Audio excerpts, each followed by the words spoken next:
Laraba Nazim, vous êtes spécialiste en médecine interne à l'hôpital de Bab el-Oued. Bienvenue. Merci, bonsoir. Quelle évaluation, professeur Laraba, faisons-nous aujourd'hui du mois de Ramadan? Qu'est-ce qu'on a vu finalement pendant ce mois de Ramadan, peut-être la deuxième quinzaine du mois de Ramadan, et puis les quelques jours aussi qui ont coïncidé avec l'Aïd el-Fitr?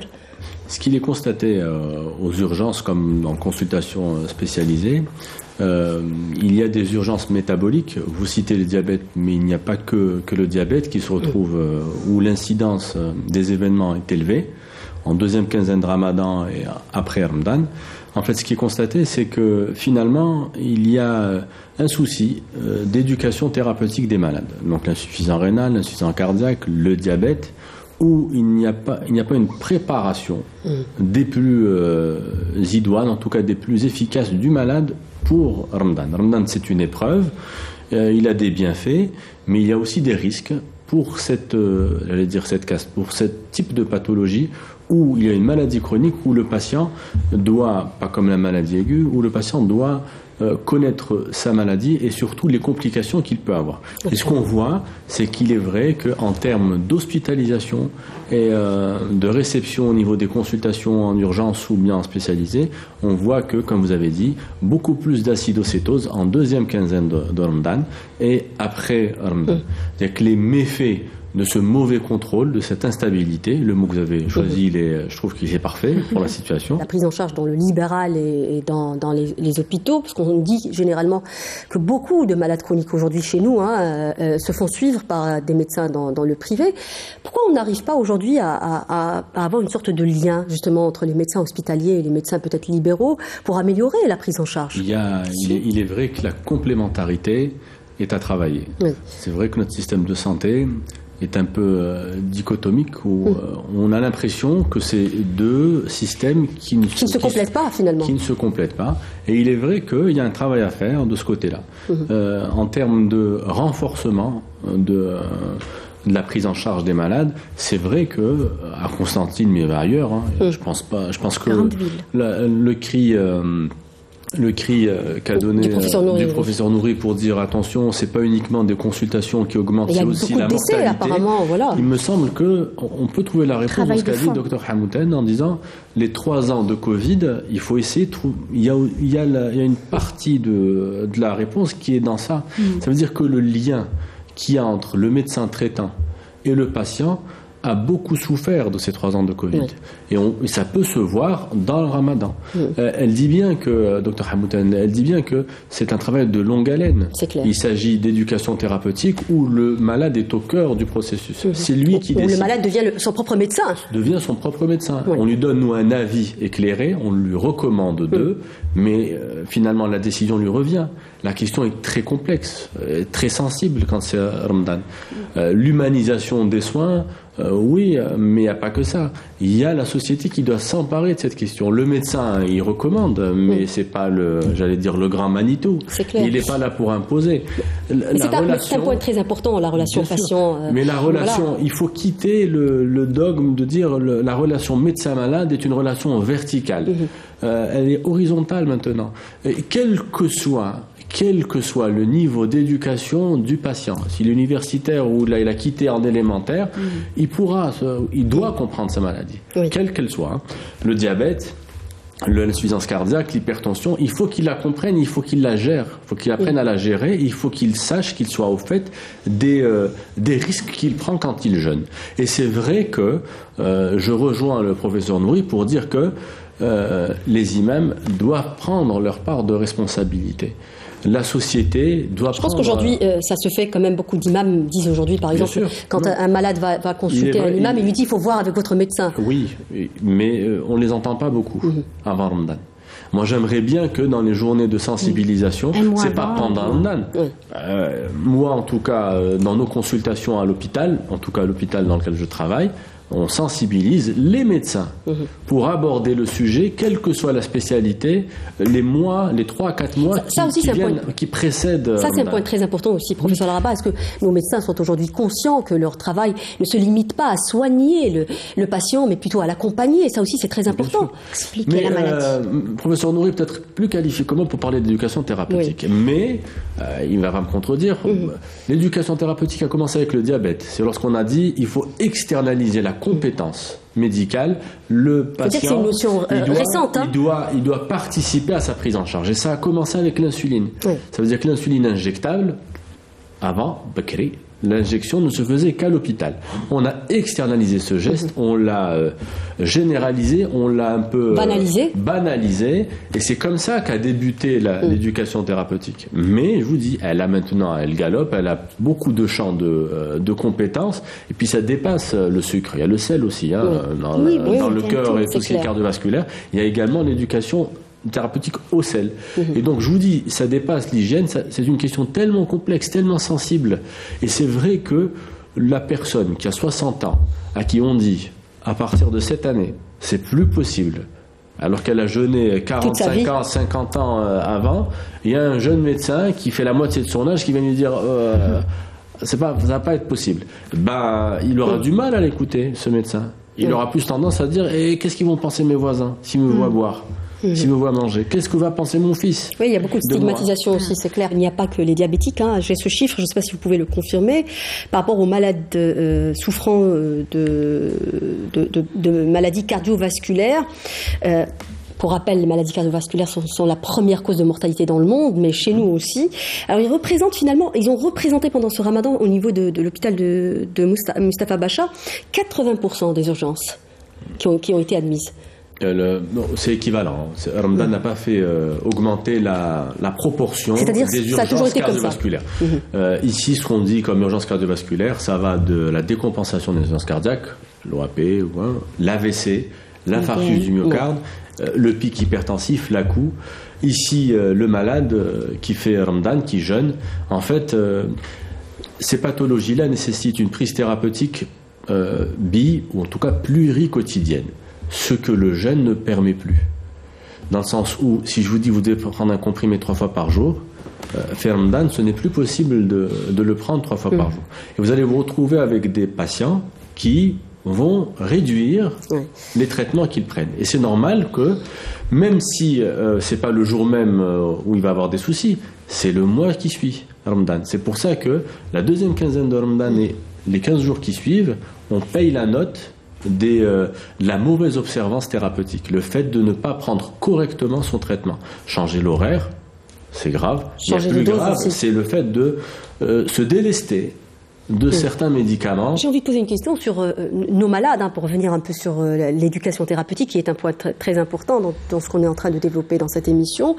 Est-ce qu'on parle, c'est-à-dire objectivement avec nos malades aujourd'hui, où on est plutôt dans le paternalisme, est-ce qu'on dit les pronostics clairement? Est-ce qu'on dit que, par exemple, que le diabète est une maladie grave? Est-ce qu'on explique les risques? Je pose cette question parce que j'ai l'impression que nos malades ne sont pas conscients des risques. Le message n'arrive pas. Est-ce que c'est le récepteur qui fait la sourde oreille, ou est-ce que c'est l'émetteur qui ne sait pas expliquer? Je ne sais pas. Mais je pense que la vérité, est-ce qu'on est dans le message clair ou on est plutôt dans la bienveillance? Dans notre société méditerranéenne, il y a un dorlotage qui est apprécié.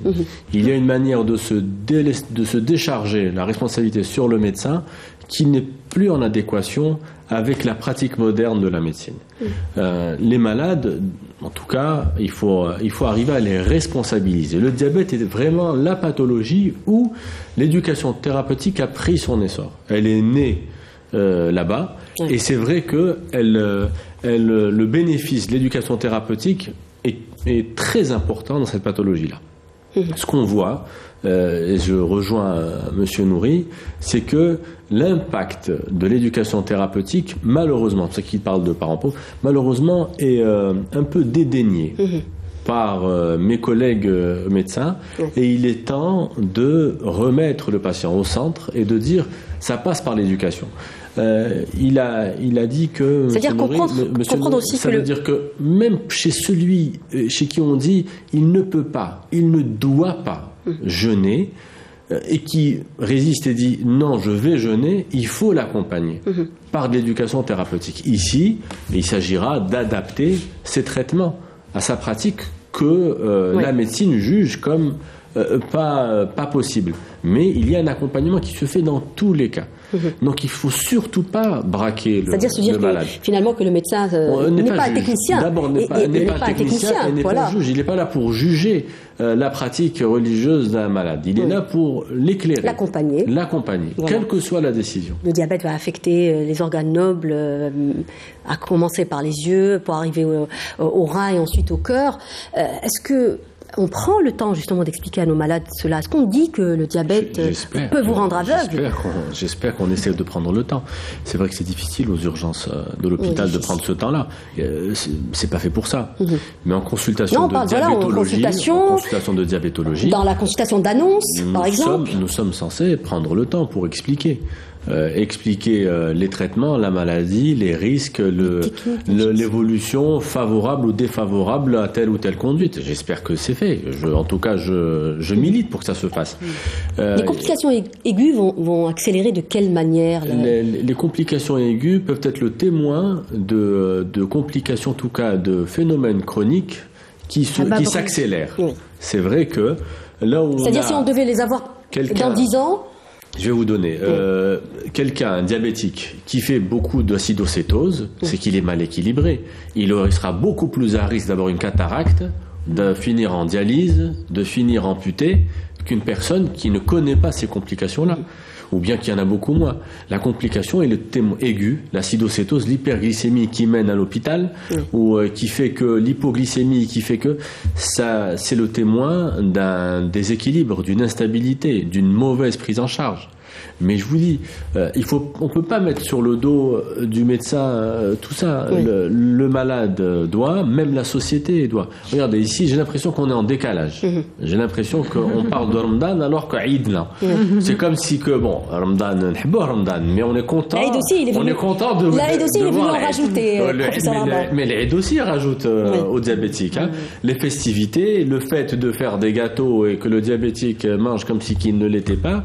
Le concept même d'orgie alimentaire là qu'on organise Nahar l'Aïd, moi je pense qu'il faut tempérer. Et quel que soit, même pour le non-diabétique, il faut tempérer l'Aïd, j'allais dire les gâteaux le matin, et tempérer même comment manger Ramadan. J'aime bien la tradition marocaine, en tout cas même dans l'ouest algérien, où même à l'est, il y a quelques régions qui le font, où le Maghreb, on ne fait pas le souper. C'est-à-dire on le fait, j'allais dire, en 2 temps. On casse le siam, avec un verre de lait ou tmar et tout. Et puis dans une heure et demie plus tard, c'est là où on prend le repas. Et ça, c'est meilleur. C'est meilleur en tout cas pour l'organisme. Fractionner. Il faut fractionner. Et l'Aïd, je vous dis, là je me sens en décalage, même l'Aïd il a des méfaits. L'Aïd, je suis désolé, il y a beaucoup de dépassements. Pour le diabétique et le non-diabétique. Beaucoup plus compliqué de traiter une maladie non transmissible qu'une maladie qu'on peut guérir. Il est très important que le médecin se dise il y a des résultats. Dans la maladie aiguë, c'est facile. J'ai une angine, j'ai une fièvre, hop, je donne des antibiotiques, au bout de 48 heures, il n'y a plus de fièvre, j'ai gagné. J'ai eu raison de donner des antibiotiques. Mais ici, il y a un capital rénal, cardiaque, pulmonaire à préserver. Et l'érodement de ce capital n'est pas toujours visible. Et l'intervention, le soignant lorsqu'il intervient par des médicaments, par des conseils, par des recommandations, n'est pas toujours visible. Et c'est pour ça qu'il y a de la foi à avoir dans son métier. Faut croire. Faut croire que voilà. Et on est là.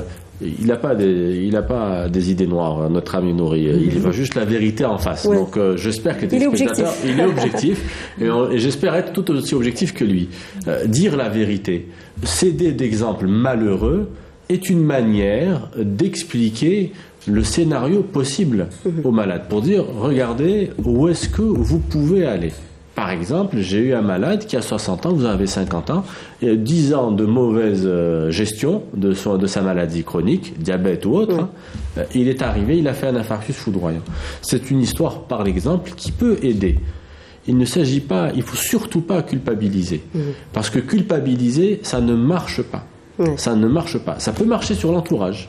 Pour dire, ah, madame, votre fils, vous en occupez pas beaucoup, vous lui achetez beaucoup trop de bonbons, c'est pour ça qu'il est diabétique. Elle n'achètera plus de bonbons.